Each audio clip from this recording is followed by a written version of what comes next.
borders, those real and tangible, those fluid and insubstantial, how one might influence the other even. Borders, barriers. Long ago many thought the mapped world was all there was, how you sailed right up to the edge and fell off into the abyss. Another border was life and death, how you could be and the next moment not be.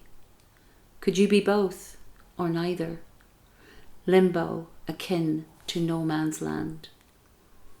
The Irish border, how it is and isn't, for all its lack of substance, its missing bricks and mortar or corrugated tin. The phantom thing still lives, still causes pain, still insinuates itself into the landscape, into the psyche. Each time I go north, I pass through some unseen webbing. If I were to drive south, the road offers itself to me, opens, unceremoniously embraces. There is no ripple of change. No synapses rear their little antennae and spit out electrical pulses. The skin doesn't shrink. Northern skies are on the lookout for trespassers. They know anyone who is not of their settlement. I picture invisible wraiths at crossings, their undulating rags of light hovering over us, aware, watching. I don't blame them. People bring their own past. Territories of the mind are just as dangerous. Edges, verges, fringes, wings, margins, limits, split.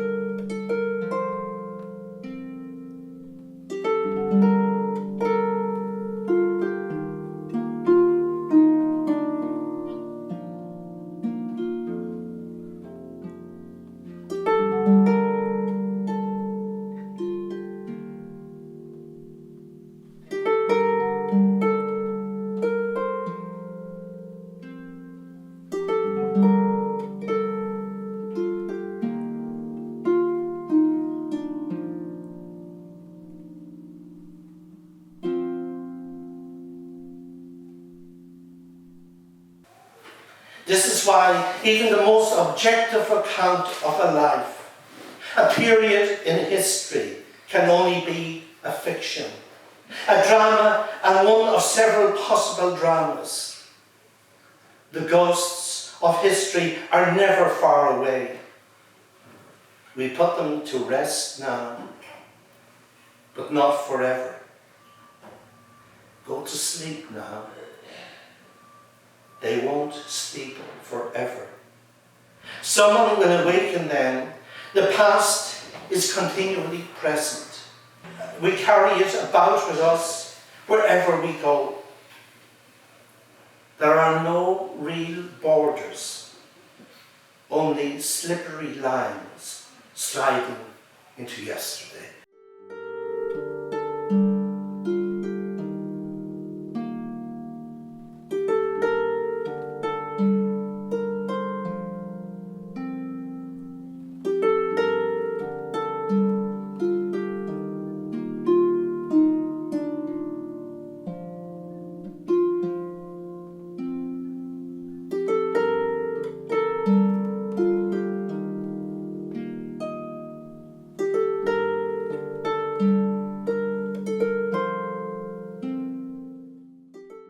Do you know what I'm going to do? I'm going to challenge your biases. First of all, I'm a Protestant. And I'm a staunch unionist. Not a liberal unionist, I'm a staunch unionist. And I've been a soldier for 37 years. But I'm an Irishman. I'm as Irish as you are. I'm also an Ulsterman. I am British.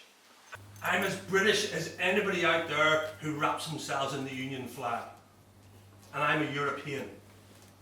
All of those things are me. But first and foremost, I am an Irishman. The Queen represents me. The Orange Order represents me. The sash my father wore represents me. The Union flag, the Union Jack represents me. The trooping of the colour represents me. So does St Patrick's Day. So does the Irish language. So does Gaelic games. So does the shamrock. And most definitely so does Guinness. All of these things create who I am and what I am. I'm not in the orange order, but it represents me without a shadow of a doubt. The community I understand would not understand that statement I have made to you about my Irishness.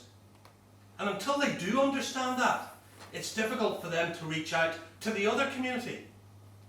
And on the flip side to that, there's people who would be in the Republican or the Nationalist community who look at me because I'm a soldier and see myself as British, and they think my Irishness should be diluted because of that. So until we understand inter-community, what identity is all about, there will always be a barrier.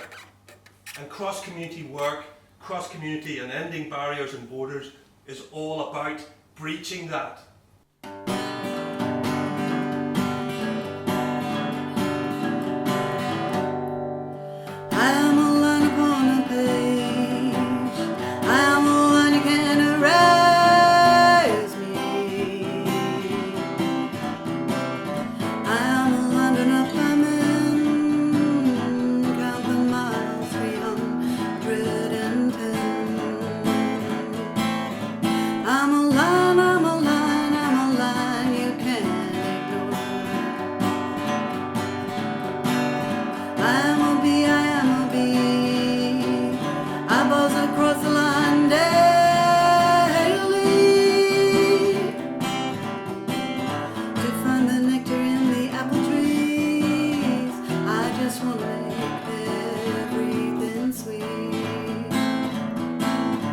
Cross the line, and your line means no to me.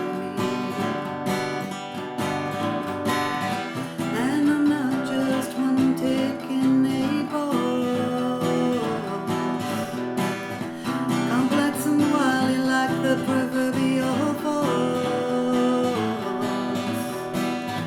Try to understand me and you'll just get lost.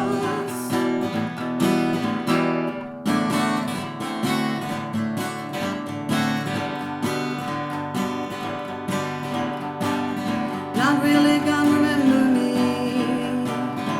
See right through my cloak of invisibility.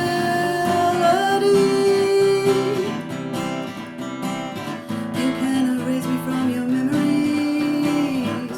Try to disappear, but you're all too hard to please. I'm a line, I'm a line, I'm a line forevermore. I'm a line, not a line, but you can still hear me roar. Hear me roar, hear me roar, hear me roar.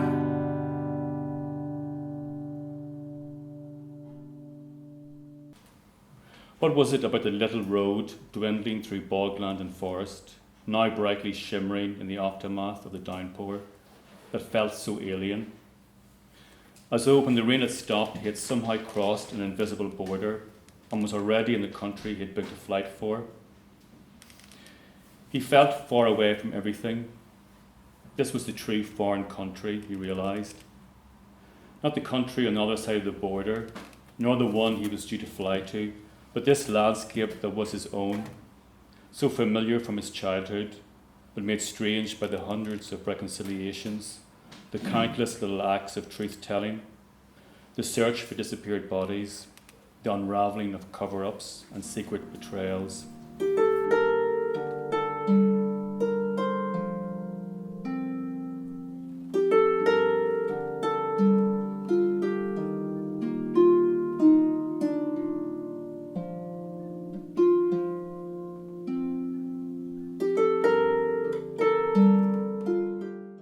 We had recently moved house and my father had bought a van to help with the move. So here we all were in this small van, mother and father and two small children with all our holiday luggage. It seemed the customs men were not happy with us. "You're wearing a Trinity tie, for God's sake," sighed my mother. "Show them your tie, Colin. How many commercial travellers have gone to Trinity?" More Perry Mason, I thought. My father took out his checkbook. "Are you going to bribe them with our holiday money?" exclaimed my mother. "Don't be ridiculous, woman." "Well, this is the South we're in now, you know," said my mother, clutching her handbag tightly to make her point. "You may have to before this day is out." "I need to phone the bank," said my father. "They'll vouch for me.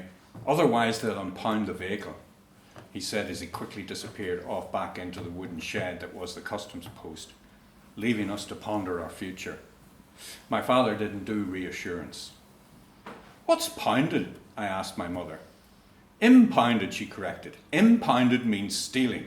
"Yes, it's stealing, William. That's what impounding is. These men are going to steal our van and leave us at the side of the road like gypsies." My mother didn't do reassurance either.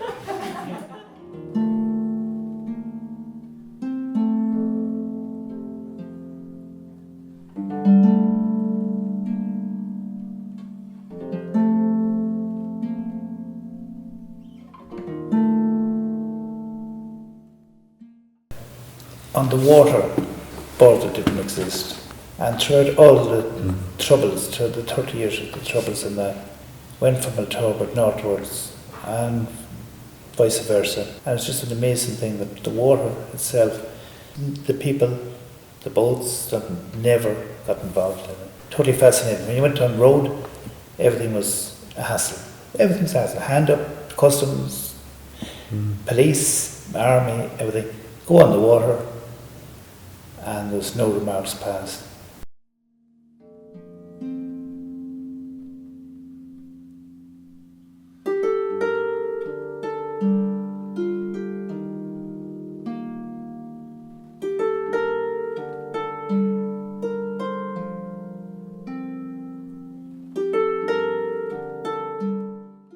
A kitchen house.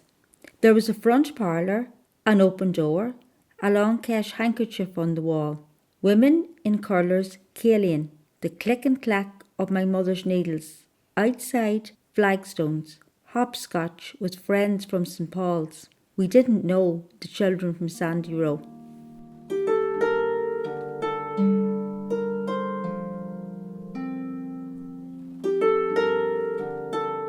Also, what I thought was a relationship with the border was, it's kind of a strange one, but we were able to pick up the TV channels from BBC and also the radio. Though it sounds quirky, it actually did have a big influence on me because I had so much access to, especially music, on radio stations and Top of the Pops, for instance.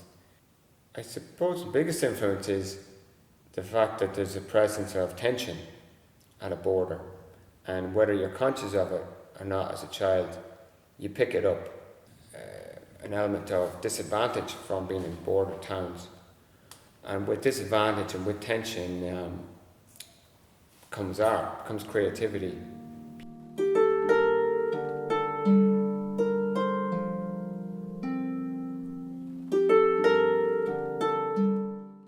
South Derry, homeland, on the banks of the Bann.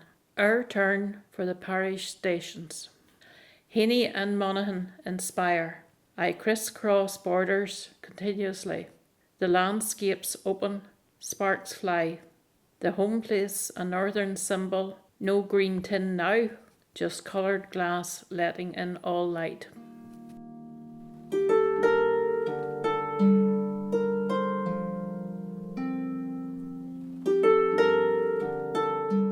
Behind my house there is a hill which is my favourite place to go. On top of it are two solitary converged whitethorn trees.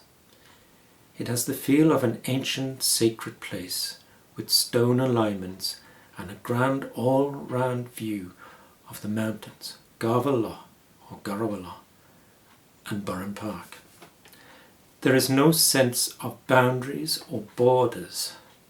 You can see for miles into Leitrim, Sligo and Fermanagh. I know an invisible line runs along the top of Quilcombe Mountain and defines the border, but I no longer can ignore the replanted spruce along what is called Duckfield, because now those distant landmark hills in Fermanagh are rapidly disappearing behind a solid green border of forestry.